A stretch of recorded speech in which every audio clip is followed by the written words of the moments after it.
Bismillahirrahmanirrahim. Assalamualaikum warahmatullahi wabarakatuh. Innal hamdalillah wa musalliyan ala rasulillah la haula wala quwwata illa billah, amma ba'd. Bapak-bapak, ibu-ibu dan saudara-saudara sekalian yang dirahmati oleh Allah Subhanahu wa taala, alhamdulillah pada petang kali ini kita bisa meneruskan kajian kita rutin setiap Ahad malam Senin di dalam suasana yang seperti sekarang ini. Jadi kematian, ajal itu benar-benar tidak pernah terduga. Barusan kita dimintai tolong tadi untuk salat ghaib. Tadi saya juga takziah ke Nganjuk karena kedua adik saya, istrinya adik saya dan suaminya adik saya yang satunya wafat dalam tempo setengah jam. Masya Allah ya. Yang satunya sakit, yang satunya tidak sakit. Jadi begitu mendengar kabar, terkejut, dia kemudian meninggal. Masya Allah. Begitulah ajal itu dan rezeki itu telah dibatasi oleh Allah Subhanahu wa ta'ala. Baik, Bapak, ibu-ibu dan saudara-saudara sekalian yang dirahmati Allah Subhanahu wa ta'ala, pada petang kali ini kita akan meneruskan kajian kita, yaitu sampai pada surah Al-Alaq, surah yang ke-96 ayat 1 sampai ayat 5 dulu saja sebagai ayat-ayat yang pertama kali turun. Ini berisi tentang perintah untuk membaca dengan menyebut nama Allah Subhanahu wa ta'ala. Jemaah sekalian, surah Al-Alaq ini sebenarnya terdiri dari 19 ayat ya. 5 ayat yang pertama merupakan wahyu yang pertama kali turun. Itu bisa kita baca dalam Al-Jami' li Ahkamil Quran Imam Al-Qurtubi pada volume yang ke-20 halaman 117, di mana beliau juga menjelaskan bahwa pada surah sebelumnya, yaitu surah At-Tin, di situ Allah mengingatkan kita bahwa kita manusia ini diciptakan fi ahsani taqwim, dalam bentuk yang sebaik-baiknya. Nah, pada surah Al-Alaq ini Allah menjelaskan bahwa manusia itu diciptakan minal alaq ya, dari segumpal darah.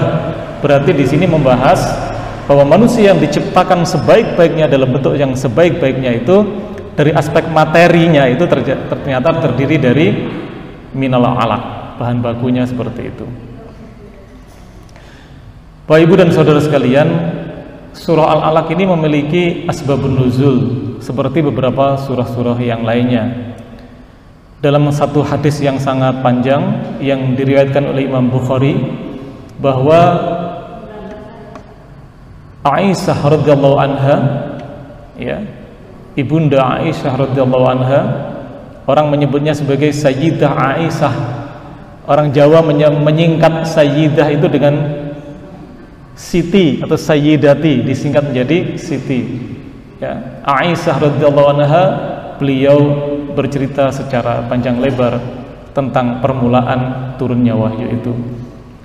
Dalam narasi yang lepas diceritakan oleh beliau bahwa permulaan wahyu itu, kata Aisyah, merupakan ru'yatus shadiqah, mimpi yang benar ya, mimpi yang benar, di mana Rasul pada usia 37 tahun itu sudah mulai sering melakukan penyendirian ya, menyendiri, uzlah. Dan tepatnya pada usia 40 tahun beliau ini uzlahnya lebih sering, yaitu di Gua Hira, 40 hari 40 malam tidak pulang. Nah, pada saat itulah kemudian didatangi oleh malaikat Jibril dalam wujud yang asli. Malaikat Jibril datang kemudian mendekat kepada Rasulullah, dipeluklah Rasulullah itu, Iqra, bacalah. Kemudian Rasulullah Muhammad menjawab, aku tidak bisa membaca. Mundur malaikat Jibril, kemudian mendekat lagi kepada Rasulullah, dipeluklah Rasulullah itu, Iqra, bacalah. Rasulullah menjawab, aku tidak bisa membaca. Mundur lagi. Yang ketiga kalinya dipeluk lagi Rasulullah ini oleh malaikat Jibril. Iqra bismi rabbikal ladzi khalaq, khalaqal insana min 'alaq. Sampai ayat yang kelima. Ya. Nah, pada saat itulah kemudian Rasul ini saking takutnya, menggigil ketakutan, pulang, bergegas turun dari Gua Hira menuju ke rumah beliau. Gua Hira itu tinggi, tinggi. Jadi biasanya kalau kita lagi ke sana, banyak orang yang menyempatkan naik ke Gua Hira. Saya lihat tingginya saja, itu awang-awangan kalau mau ke Gua Hira, dan agak terjal gitu, agak terjal. Dan tingginya kan lumayan itu ya, tinggi sekali. Nah, Rasul itu berlari menuruni Jabal Nur itu, atau dari Gua Hira itu turun. Saking takutnya sampai pulang ke rumah menemui istrinya, yaitu Khadijah, istri beliau Khadijah Al-Kubra. Selimuti aku, selimuti aku, selimuti aku wahai istriku, selimuti aku. Ketakutan yang luar biasa. Selimuti aku. Kemudian Siti Khadijah dengan penuh kasih sayang menyelimuti suaminya, diselimuti. Ya. Sampai rasa takutnya Rasulullah ini hilang. Ketika rasa takutnya Rasulullah ini hilang, baru kemudian Rasul ini menyampaikan kepada istrinya, wahai istriku, apa yang sedang terjadi dengan diriku? Aku ketakutan, aku mengkhawatirkan keadaanku, aku takut akan peristiwa itu, kata Rasulullah. Maka dijawablah oleh Khadijah, tidak, bergembiralah wahai suamiku. Ya. Jadi memang dalam hidup berumah tangga itu harus saling menguatkan. Karena apa? Karena suami memiliki banyak kelemahan, maka pada saat itulah si istri harus menguatkan. Bisa jadi istri itu memiliki banyak kelemahan, pada saat itulah maka suami harus memberi penguatan. Jangan sampai kemudian malah saling menjatuhkan, ya. Contohlah Rasulullah dengan istrinya Khadijah saat pertama kali menerima wahyu. Begitu ketakutan, minta diselimuti, gundah gulana ketakutan, apa yang terjadi dengan diriku ini wahai istriku? Khadijah mengatakan, bergembiralah wahai suamiku, demi Allah, Allah tidak akan mencelakakanmu sedikit pun selamanya. Kata Khadijah, engkau itu adalah orang yang benar-benar menyambung silaturahim. Jadi ditunjukkan kelebihan-kelebihan Rasulullah itu. Engkau itu orang yang gemar menyambung silaturahim. Engkau itu orang yang jujur. Engkau itu orang yang suka menolong orang-orang yang lemah. Engkau itu memberi kepada yang gak punya. Dan engkau itu suka memuliakan tamu. Dan engkau membela kebenaran. Itu kata-kata Khadijah kepada Rasulullah, yang kemudian Rasulullah itu hatinya menjadi tenang. Jadi sejak awal Rasul itu sudah disifati oleh orang terdekatnya, yaitu istrinya. Apa tadi itu? Menyambung silaturahim. Hatta orang yang memutuskan silaturahim pun disambung oleh Rasul. Gitu. Yang kedua adalah jujur, tidak dusta, tidak pembohong. Ya. Kemudian suka menolong kepada yang lemah, memberi kepada yang nggak punya, memuliakan tamu, kemudian membela kebenaran. Itu sifat-sifat Rasulullah yang memang sejak awal itu sudah melekat pada diri beliau. Masya Allah.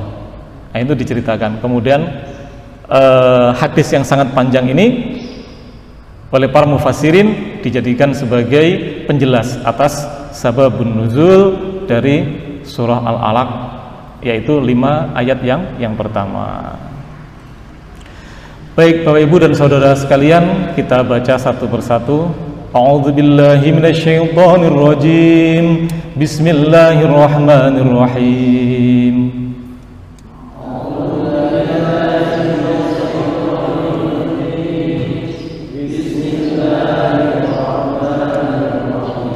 Iqra bismi rabbikal ladzi khalaq.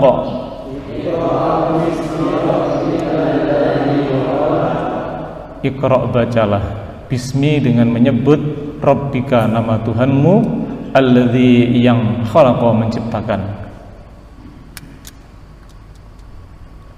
Di sini ada fi'il amr, ada satu perintah, di mana perintah di sini ini ditujukan kepada Rasulullah.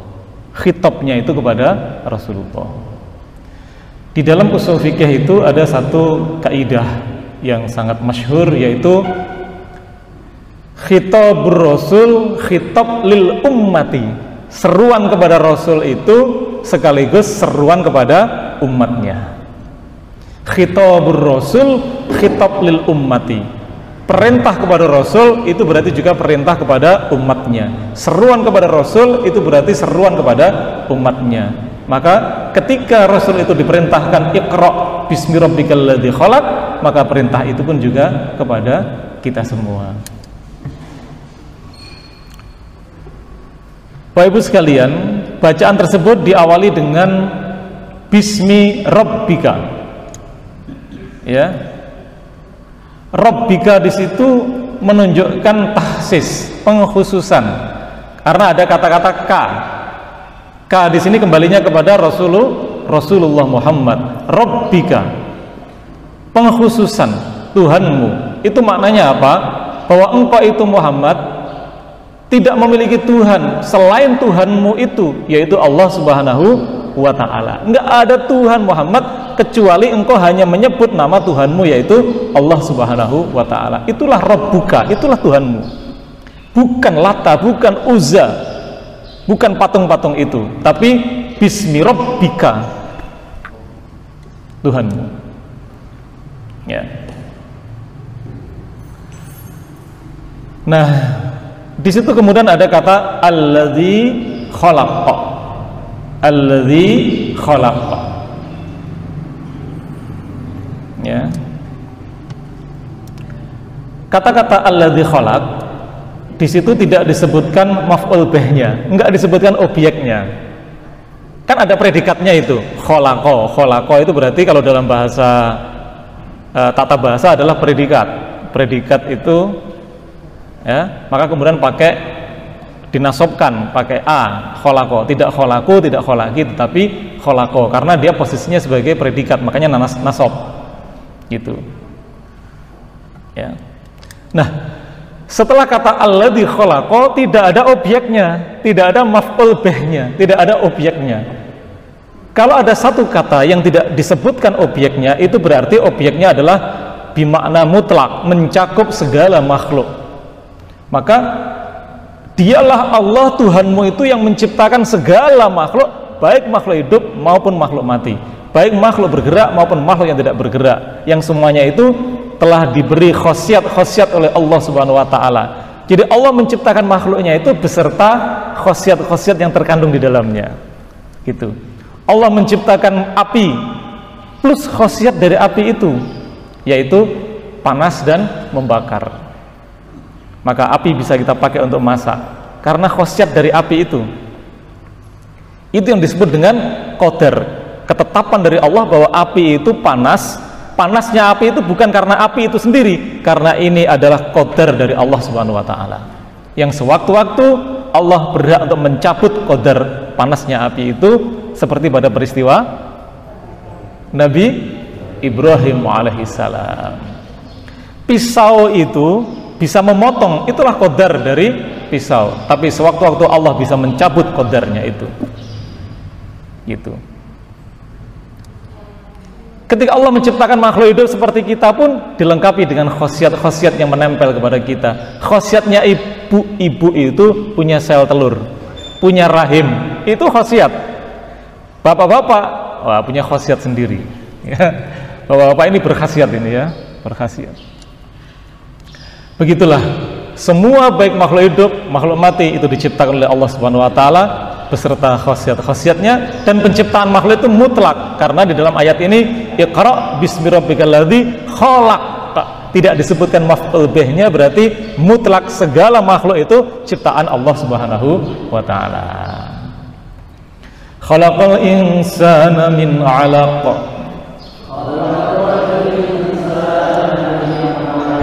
Khalaqa, dia telah menciptakan al-insana, manusia, min, dari alaq, segumpal darah.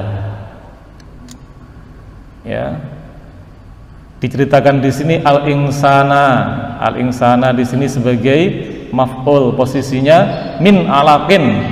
Kenapa alakin, tidak alakun, tidak alakon? Karena di depannya ada min, min itu harful jar.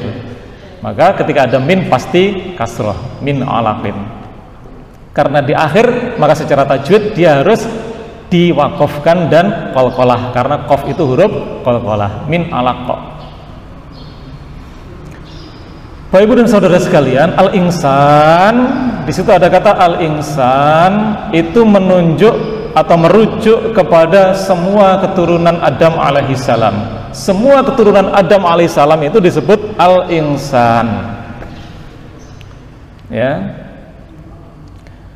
Kenapa setelah Iqra bismi rabbikal ladzi khalaq kemudian khalaqal insana? Penyebutan secara khusus al-insan itu menurut Imam Ar-Razi di dalam Mafatihul Ghaib itu dijelaskan al-insan itu disebut secara khusus itu karena kemuliaan manusia dan keutamaan manusia dibanding dengan makhluk-makhluk yang lainnya. Itu. Maka dari itu ketika ayat pertama ini turun, yang disebutkan adalah khalaqal insana min alaq, karena manusia itu makhluk yang paling mulia. Dibandingkan dengan malaikat masih mulia manusia. Ya.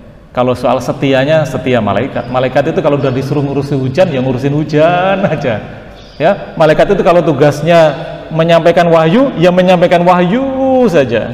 Malaikat itu kalau tugasnya meniup trompet sangkakala, ya siap-siap sudah di bibir ini. Ya, tinggal tet begitu, kiamat. Kalau tugasnya menyampaikan wahyu, malaikat Jibril itu. Ustadz, sekarang kan sudah tidak ada lagi Rasul, berarti malaikat Jibril udah nggak nyampein wahyu lagi, berarti udah pensiun dong? Tidak, karena apa? Karena setiap malam Lailatul Qadar itu malaikat Jibril turun ke bumi, gitu. Ya, ayat tentang Lailatul Qadar itu gimana itu? Khairun min alfi syahr, tanazzalul malaikatu warruhu fiha. Tanazzalul malaikatu, pada malam Lailatul Qadar itu semua malaikat itu turun ke bumi, warruhu fiha. Ar-ruh ini adalah malaikat Jibril.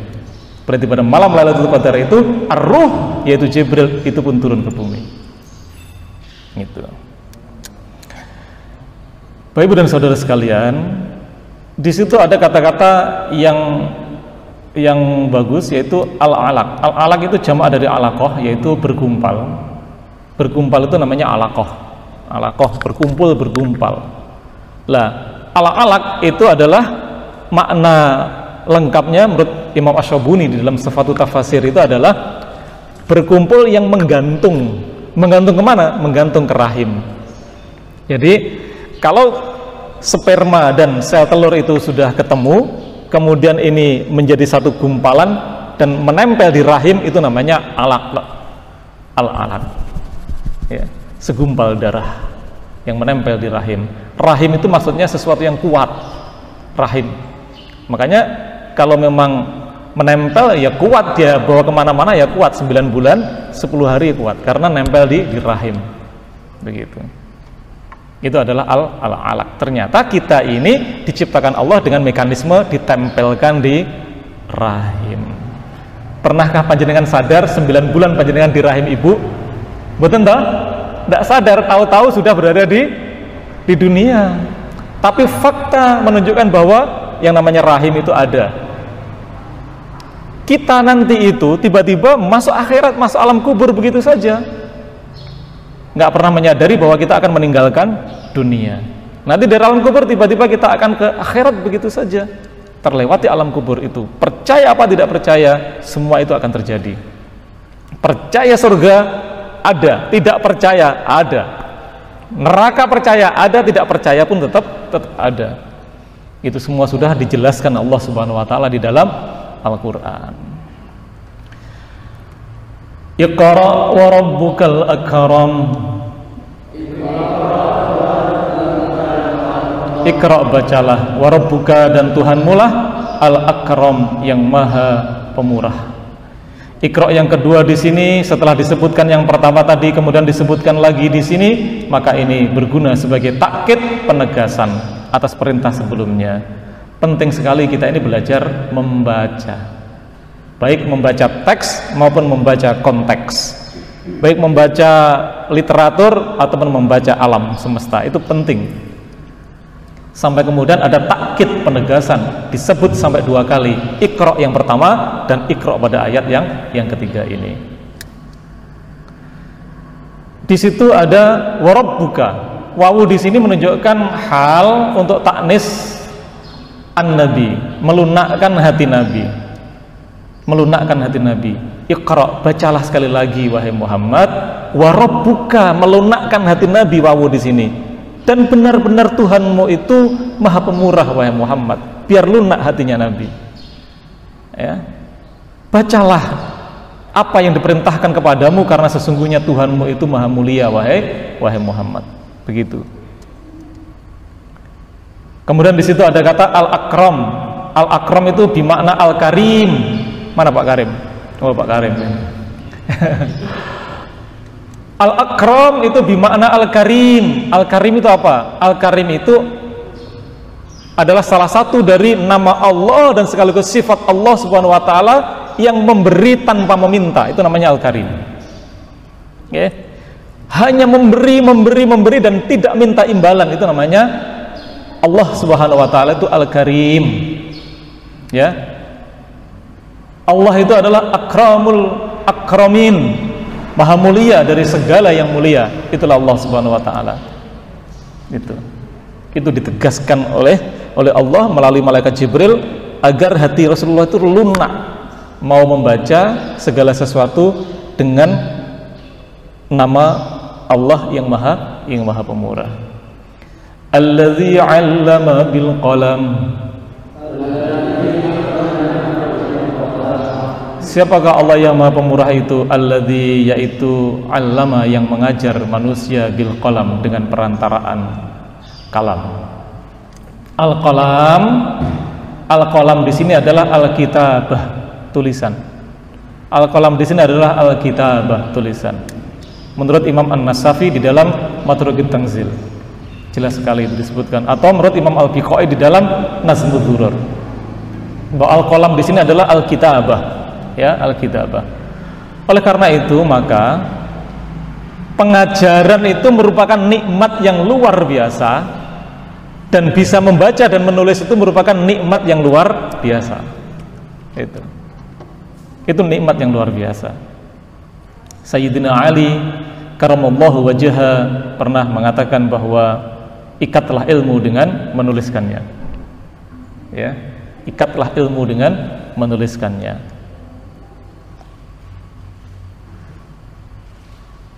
Berarti pengajaran membaca, menulis itu nikmat yang luar biasa. Walaupun orang Arab itu punya kelebihan menghafal.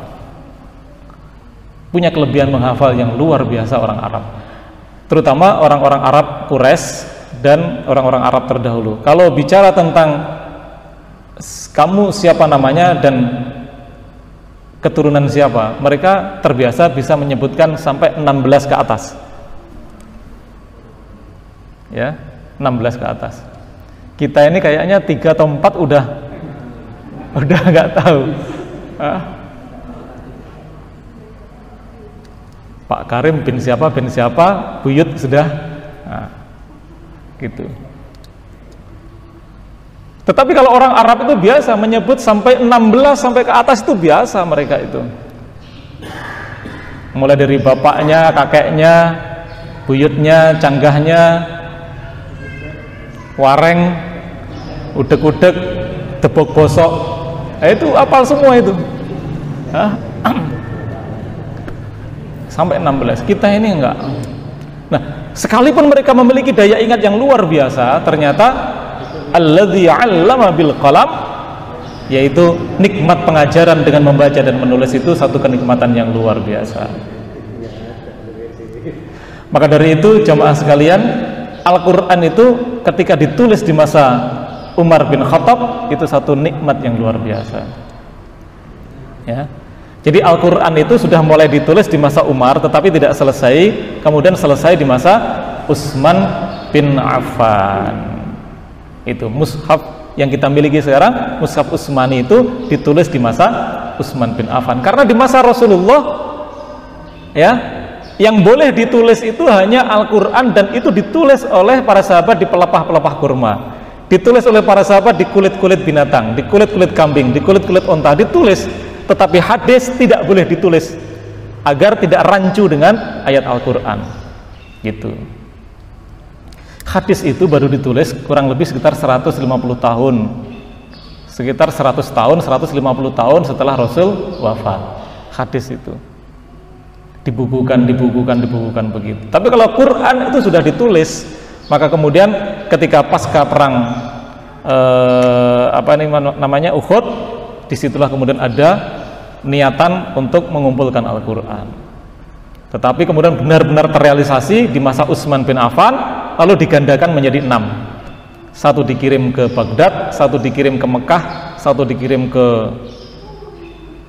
mana kemarin, Syria, ya. Satu disimpan di rumahnya Utsman bin Affan. Nanti sebagai arsip juga ada yang disimpan di rumahnya Hafsah, putri Umar bin Khattab. Nah, gitu. Baik. Allamal insana ma lam ya'lam.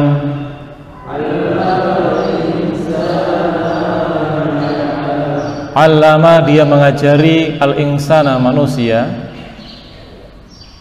ma, apa-apa, lam, yang tidak, ya'lam, dia ketahui. Jadi Allah lah yang mengajari manusia apa-apa yang tidak diketahui oleh manusia. Jamaah sekalian, ada 3 penafsiran mengenai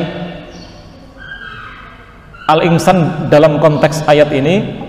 Yang pertama, mereka berpendapat al-insan yang dimaksud adalah Adam alaihissalam, karena Adam alaihissalam itu tidak mengetahui apa-apa, kemudian diajari oleh Allah sampai kemudian mengetahui, dan kemudian bisa mendikte para malaikat dan jin. Disitulah kemudian malaikat itu mau hormat kepada Adam alaihissalam, sementara jin, iblis maksud saya, iblis tidak mau hormat kepada Adam alaihissalam, dan dia durhaka atas perintah Allah. Dia takabur, dia jumawa, dia sombong, merasa diciptakan dari api. Sebenarnya jumawa sombongnya itu atas penolakannya kepada perintah Allah Subhanahu wa taala. Penafsiran yang kedua, allamal insana ma lam, yang di sini adalah Rasulullah.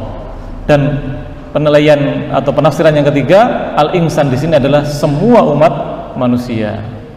Sedangkan Imam Asy-Syaukani dan Imam Al-Jazairi lebih memilih bahwa al-insan di sini adalah semua manusia, karena ayat ini adalah ayat yang umum. Berarti Allah lah yang mengajar semua umat manusia itu terhadap apa-apa yang tidak mereka ketahui.